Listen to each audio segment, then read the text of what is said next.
Bem-vindos, amigos.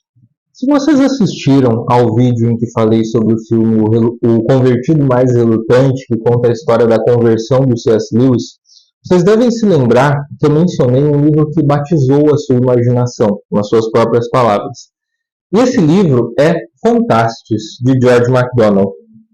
E foi justamente por causa do comentário do Lewis que eu decidi ler esse livro, que eu decidi ir atrás dele, comprá-lo e lê-lo. E, bom, como eu já estava esperando, não é, até por esse antecedente, eu gostei muito da leitura e decidi compartilhar alguns elementos dela com vocês, tá bom? Então, hoje eu vou falar sobre Fantastes, de George MacDonald. Esse livro também, pelo que eu li, foi muito admirado pelo Tolkien, não é? Então já temos aí dois grandes admiradores. E graças a essa admiração do Lewis e Tolkien, é que o livro Fantastes ganha um pouco mais de popularidade, não é? Especialmente do meio do século passado para cá. Esse livro foi publicado em 1858 pelo George MacDonald, o autor escocês, e ficou como que esquecido na sua época entre as obras. É interessante, eu tenho uma edição aqui, que é da editora Princípios, não é? Bonita essa capa, gostei dessa edição. Eu comprei na Amazon, tá? Tá um preço bom, bem acessível. E o que eu achei interessante no prefácio dessa edição, tem umas ilustrações também feitas por Arthur Hughes. E no prefácio, escrito pelo filho Greville MacDonald, do autor, ele diz o seguinte: para mim, esta obra Fantastes, soa como o acorde dominante do propósito e obra de sua vida. Isso é muito interessante. O Greville MacDonald disse que essa obra tinha ficado esquecida, né, entre as muitas obras do seu pai, que, no entanto, ela soa como o acorde dominante de todos os demais livros. Infelizmente, nós temos, não é disponível essa obra agora. E eu acho interessante mencionar isso, como essa obra é o acorde dominante na vida do George MacDonald e como ela influenciou o Lewis batizando a sua imaginação, como ela influenciou o Tolkien também, porque essa obra tem muito a nos dizer, essa obra tem muito a fecundar a nossa imaginação, a cultivar a nossa esperança, né? Porque, como disse o padre Castellani, a imaginação é a sede da esperança. E eu queria entrar um pouco em como esse livro batizou a imaginação do C.S. Lewis. Que sentido nós podemos tirar desse batismo da imaginação, né, feito por Fantastes? Bom, o que se passa nesse livro? A história de Fantastes é narrada em primeira pessoa pelo personagem principal, que se chama Anodus. Depois de completar 21 anos, o Anodus recebe acesso à escrivaninha do pai dele, alguns armários, algumas coisas que o pai dele, falecido alguns anos antes, tinha deixado. E quando ele abre um pequeno compartimento, ele recebe a visita de uma mulher bem pequenina, sei lá, do tamanho da mão dele, da palma da mão dele, que é uma fada. E ele acha que ele está maluco, que ele está sonhando, qualquer coisa parecida. Ele fala como que alguém do seu tamanho vem me dizer coisas assim fantásticas sobre uma tal de terra das fadas, ou mundo das fadas e tudo mais. Aí ela diz assim: olha, se meu tamanho é o problema, a gente vai resolver isso. Aí ela pula da mesa, fica grande, super alta, extremamente bonita, encantadora, e ela anuncia que o Anodus vai viajar à terra das fadas. Coisa que acontece no dia seguinte. Ele dorme, ele acorda no seu quarto, e o seu quarto está, aos poucos, se transformando num jardim. E aí também tem uma referência importante para o Lewis, né? O Lewis lembra do jardim da casa dos pais dele, quando ele era criança, brincava com seu irmão Warren, não é?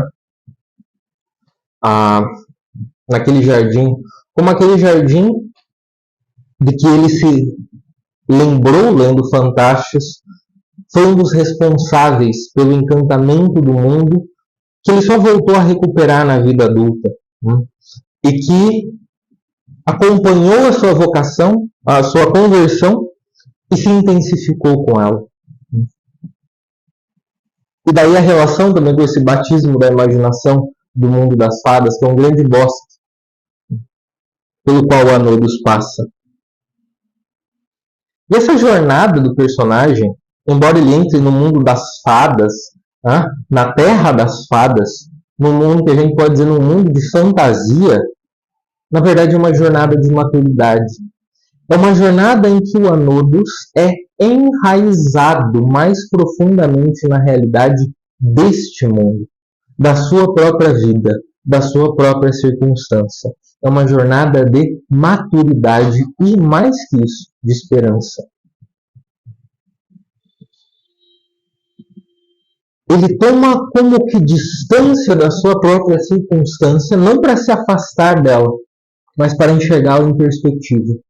E para consegui-la enxergar com profundidade. Ele diz, mais para o fim da sua jornada, algo muito interessante. Meu ideal se transformou em minha vida, já que anteriormente, antes da viagem, anteriormente, minha vida consistia em uma vã tentativa de contemplar, se não meu ideal em mim mesmo, pelo menos a mim mesmo no meu ideal. E lendo isso aqui, já no fim do livro, eu me lembrei daquela passagem que o Ortega traz nas Meditações do Quixote, da diferença entre querer ser e acreditar que já se é. Da diferença entre querer ser e acreditar que já se é, vai o trágico, vai-se do trágico ao cômico, ao ridículo, a caricatura de si mesmo. O Anodos tentava, como todos nós tentamos, se ver como já parte daquele ideal de quem ele queria se tornar. Sem, no entanto, ter se entregado para isso, ter se esforçado, ter lutado para isso. Sem estar enraizado na própria circunstância, na própria pele, ou seja, na vida como um todo, que ele tinha, tal como ele tinha. Então ele confundia esse ideal com quem ele era, tendo-se assim afastado da sua vida verdadeira. E é por isso que é tão maravilhoso quando ele diz: meu ideal se transformou em minha vida. Porque o ideal está na vida, passou a estar na sua vida cotidiana, concreta, real. Como diz o Ortega, na reabsorção da circunstância. É o nosso caminho de maturidade, não é? E diz ele um pouco mais adiante dessa citação que eu acabei de ler: eu, que parti para encontrar meu ideal, retornei feliz por ter perdido minha sombra. O que é essa sombra? Eu vou entrar nela. Quando o Anodos chega à Terra das Fadas, ele sabe que ele tem um caminho a seguir. Ele consegue perceber isso com uma certa clareza. No entanto, ele toma outra rota. Ele não sabe muito bem por quê. Ele diz que ele toma essa rota porque ele quis, por um desejo, por um impulso, mas com a sensação de que ele deveria ter tomado o caminho que já estava indicado para ele. E é isso que acontece muitas vezes, durante a maior parte da jornada do Anodos, e que é fascinante. E que é um recurso pelo qual George MacDonald nos mostra a ação da providência divina. Que é, o Anodos sabe qual é o caminho, certo? Esse caminho permanece à disposição dele, no entanto, ele escolhe outros caminhos. Ele escolhe caminhos diferentes, que são caminhos que o levam ao sofrimento. Caminhos que têm consequências com as quais ele precisa lidar. E, no momento em que ele lida com as consequências de suas escolhas, com as consequências de se ter apartado do caminho certo, ele de novo volta para o caminho reto da sua jornada. Tem um momento que ele diz que simplesmente quer sair da Terra das Fadas. Mas uma mulher que o hospeda e o acolhe, e é muito bonito porque nas suas quedas o Anodos sempre é ajudado por alguém com misericórdia. E essa mulher, uma das pessoas que o ajuda na Terra das Fadas, diz para ele: olha, não tem saída assim da Terra das Fadas. O único jeito de sair não é desistindo, mas é trilhando a jornada até o fim. Só assim se pode sair da Terra das Fadas. O que essa terra mostra ao Anodos e a nós mesmos é uma visão sacramental da realidade. Porque o mundo das fadas não é diferente do nosso. Ele, no entanto, é mais profundo. Ele revela aspectos da realidade que estão ocultos a nós e a nossa atenção, que aqui aparecem como refletidos num espelho, mas que na Terra das Fadas constituem a realidade mesma. A jornada do Anodos é uma jornada de maturidade. É interessante, não é, que é depois dele completar 21 anos também. É uma jornada de maturidade que aqui coincide a sua maturidade de vida interior, a sua maturidade humana, coincide ou vai coincidir graças a essa jornada com o desenvolvimento, né, com o seu desenvolvimento físico. Mas claro, na nossa circunstância, nós podemos ver que isso muitas vezes não acontece, não é? Que a nossa maturidade não acompanha o desenvolvimento do nosso corpo, e muitas vezes ela demora para chegar, por fatores individuais, mas também por fatores sociais, por uma mistura de uma coisa e outra, e uma série de circunstâncias. E por isso essa jornada é importante para nós também, por ser uma jornada de maturidade. Além de não encontrar um mundo que é radicalmente diferente do seu, o Anodos ainda precisa enfrentar algumas circunstâncias. Né? Diante das criaturas fantásticas da Terra das Fadas, ele tem que enfrentar as suas próprias dificuldades. Nós sabemos no início da história que o Anodos perdeu a sua mãe quando ele era criança. E que isso o leva, como nós vemos, a ter uma enorme carência de amor, de se sentir amado, de ter um buraco afetivo que parece que nada vai preencher. E é por isso que o Anodos se apaixona, se deixa encantar pelas criaturas femininas da Terra das Fadas. Tem uma que está sob encantamento, uma mulher, que ele traz de volta à vida, recupera, a liberta do seu encantamento, quando ele canta para ela. E o canto do Anodos na Terra das Fadas é uma resposta à beleza daquela realidade. E quando ele canta e vê que ela recobra a vida, ele já se apaixona por ela. Já é a mulher da vida dele. O Anodos é emocionado. Né? A gente podia dizer em algum sentido que sim, é emocionado. Mas nada pode suprir essa sua carência de amor. Que em alguma medida tem, de fato, uma relação com a morte da sua mãe. Mas que ele precisa transfigurar. E nós também descobrimos que ele perdeu um irmão a quem amava quando também era criança. Essa jornada do Anodos é uma jornada de transição para a maturidade. Quando ele vai buscar essa mulher de quem ele libertou do encantamento, ele descobre uma outra figura feminina muito parecida com ela. Só que essa figura é uma figura de uma fada maligna, que quer destruir o Anodos, quer matá-lo. Por fora e pela frente, ela tem essa imagem bela, essa beleza, mas ela é oca, e por trás, pelas costas, ela está apodrecendo. E que de algum modo ela sobrevive absorvendo esse desejo, esse amor dos outros. Ou seja, é uma criatura que também tem o desejo de ser amada e que é de algum modo sustentada por esse desejo de ser amada. Que ela suga esse amor. E que o Anodos fica horrorizado quando ele se deixa levar por aquele encantamento maléfico por essa criatura e quase é destruído por ela. E que nós também podemos notar uma semelhança entre o desejo de ser amado do Anodos e o desejo de ser amado dessa criatura. De novo, ele foi pelo caminho torto para suprir esse seu desejo de ser amado. Essa sua curiosidade vã. Nessa sua curiosidade vã, ele, por exemplo, encontra uma figura que nós vemos duas vezes. Não é? A primeira vez em que ele a encontra é uma menininha, uma criança, que ela está com uma esfera na mão, um globo. E dessa esfera sai uma canção. Né? E o Anodos, curioso, de algum modo assim,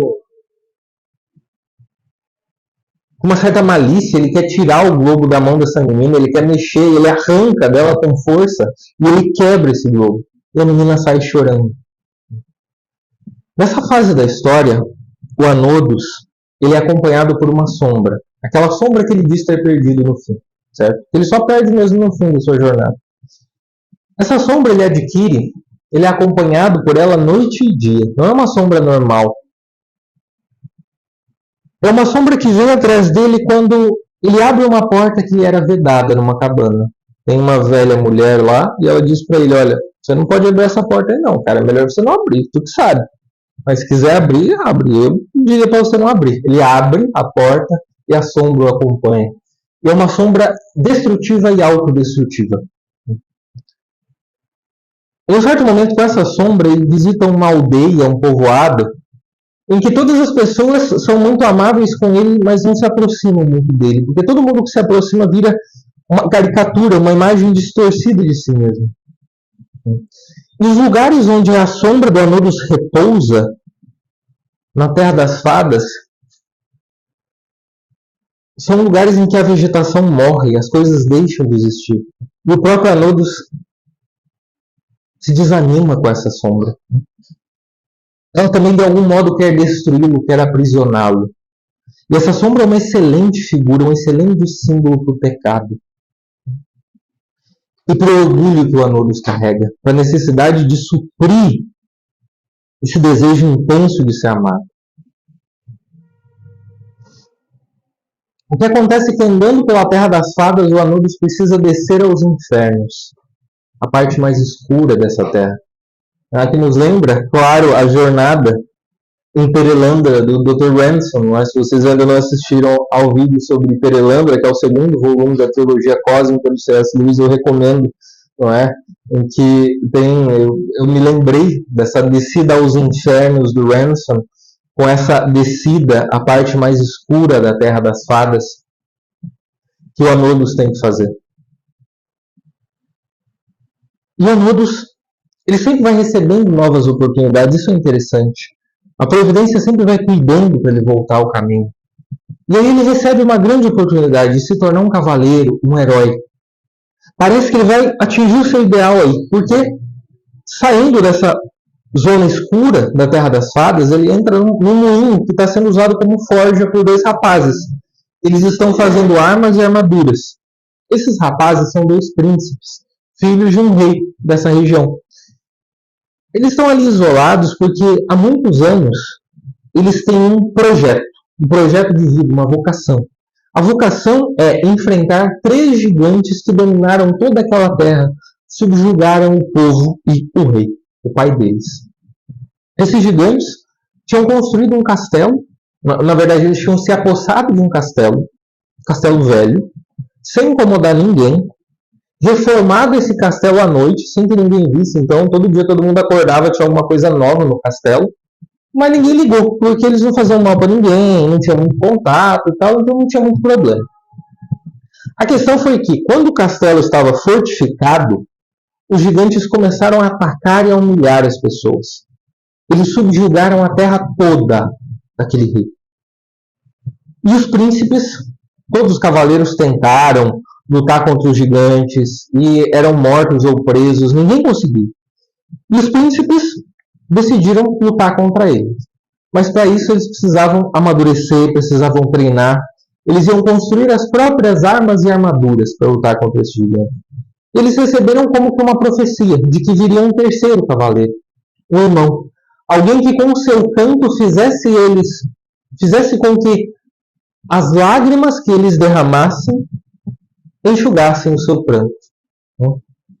E foi o que o Anodos fez. Então o Anodos se tornou como que o irmão deles. O Anodos decidiu se integrar nessa jornada. Decidiu lutar contra os gigantes. O Anodos aprendeu a lutar. O Anodos ficou amigo deles, muito próximo. O Anodos aprendeu a fazer a própria armadura, as próprias armas para lutar contra eles. E até que eles saem em batalha. Lutam os 3 rapazes contra os 3 gigantes. Os 2 príncipes morrem matando os gigantes. O Anodos consegue matar o terceiro gigante e fica vivo, é o único sobrevivente. Então ele é sagrado cavaleiro. Parece que aí ele começou a entender as lições da vida. da Terra das Fadas. Mas que aí ele atingiu um grande crescimento. Ele atingiu uma posição de honra, mas que ao mesmo tempo foi conquistada depois das suas várias quedas, das suas dificuldades. Mas eis que, no caminho de volta, ele está ainda seguindo a sua jornada, ele é de novo advertido a não entrar em determinada região. Mas ele entra. E lá ele encontra um cavaleiro que é muito parecido com ele, só que era muito maior, e tinha uma cara ruim, que parecia que era a sua própria sombra encarnada. Ele tinha a sensação de que ele precisava lutar contra esse cavaleiro das trevas, contra essa sua face maldosa, essa sua figura maldosa. No entanto, ele se acovarda diante desse cavaleiro. Ele não luta contra o cavaleiro. O cavaleiro só dá ordens para ele. Vem atrás de mim, me segue. Ele vai quietinho e segue, dentro daquela região, daquele lugar onde não era para ele ir. Então o cavaleiro o aprisiona numa torre. Nessa torre escura, o Anubis consegue ver a luz do dia divisar de longe. Ele divisa de longe a luz do dia nessa torre. Mas ele consegue discernir entre dia e noite. E, no entanto, ele fica mais acordado à noite que durante o dia. À noite ele toma as suas resoluções, que durante o dia ele não cumpre, porque ele volta a dormir. Ele fica entregue a uma espécie de lassidão. Até que em um determinado momento, ele ouve uma moça cantando. E é por causa do canto dessa moça que ele consegue sair e se libertar dessa torre. E essa moça era justamente a menina que ele encontrou lá no começo da jornada com a sua sombra e que ele tinha quebrado o globo dela, o globo que emitia música, que ele tinha feito ela chorar. E ela vem e fala para ele: olha, o fato de você ter quebrado aquele meu globo, a minha esfera da qual saía a música, fez até um bem para mim. E essa menina tinha crescido. Ela já era uma mulher. Ela tinha amadurecido. Porque, continua ela, quando você quebrou, eu sofri, doeu, chorei realmente, mas eu aprendi que eu mesma podia cantar. E se isso não tivesse acontecido, se você não tivesse quebrado meu globo, talvez eu não saberia que eu tenho capacidade de cantar. E eu não poderia ter libertado você dessa torre e ser capaz de libertar tantas outras pessoas nessa mesma condição que você. Ela diz para ele.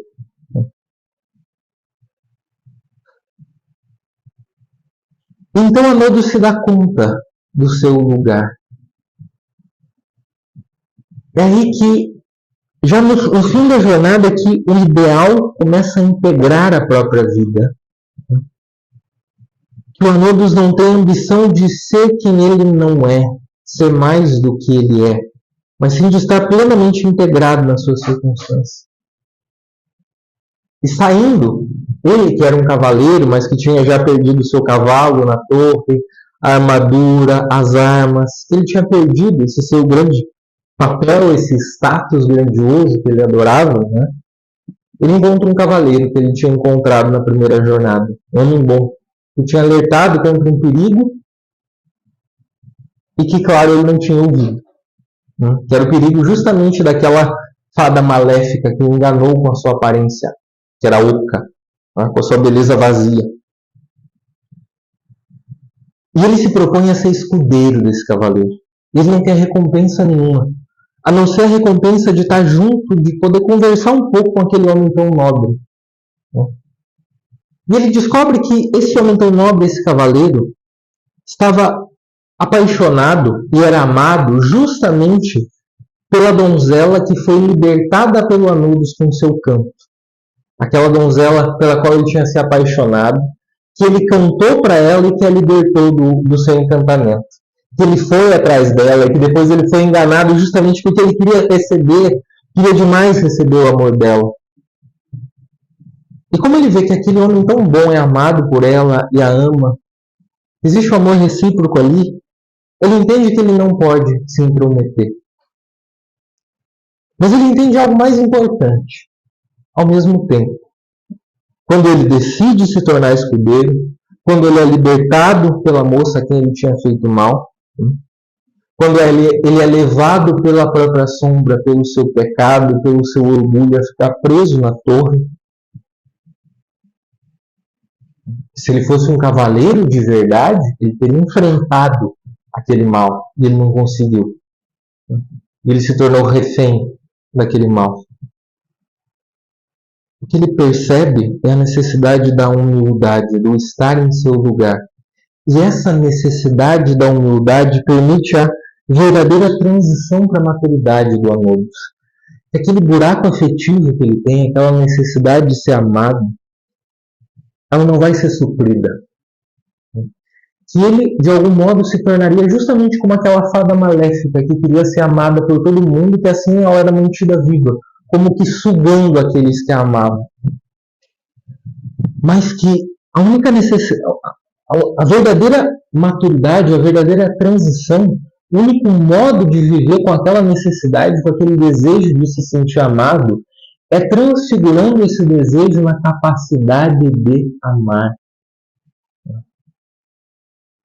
Que aqui, pelo que eu entendo do livro, é a mesma coisa que a humildade. São duas faces da mesma moeda. Uma capacidade de amar sem exigir nada em troca. Uma capacidade de se doar por inteiro. Ou seja, uma capacidade de amar como Deus ama. E para isso ele precisa estar no seu lugar. Para isso é preciso que o ideal se transforme na própria vida, na própria circunstância, em quem ele é. Encontrando a humildade, ele encontra o amor e vice-versa. E é amando que ele consegue amadurecer. Ele aprende a lidar com esse buraco afetivo, a viver com ele, sem que se torne uma prisão para ele. Mas que muito pelo contrário seja um novo motor da sua vida. Não mais para receber, mas para dar, para entregar. E assim como ele tenta amar como Deus, e como Fantastes, a Terra das Fadas, afirma a bondade deste mundo criado por Deus. Porque saindo da Terra das Fadas, o Anubis volta para este mundo.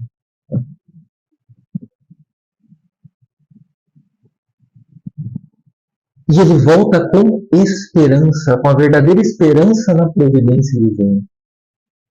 Ele diz que, no fim, que o bem está sempre por vir. Embora poucos tenham sempre a simplicidade e a coragem para acreditar.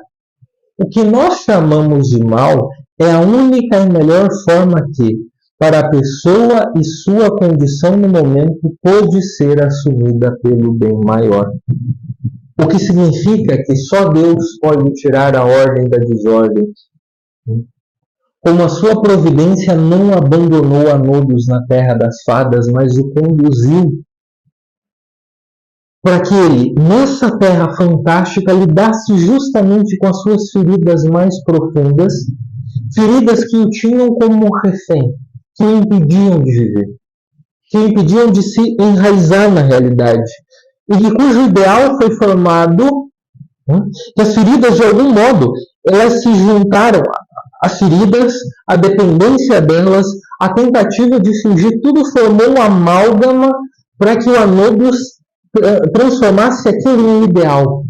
Ou seja, a fuga, o medo da dor, do sofrimento, das lembranças ruins, tudo aquilo, a vontade de escapar, de fugir de tudo isso, fez o Anubis criar um ideal na sua cabeça ao qual ele tentava se adequar e não conseguia, porque esse ideal não era a sua vida.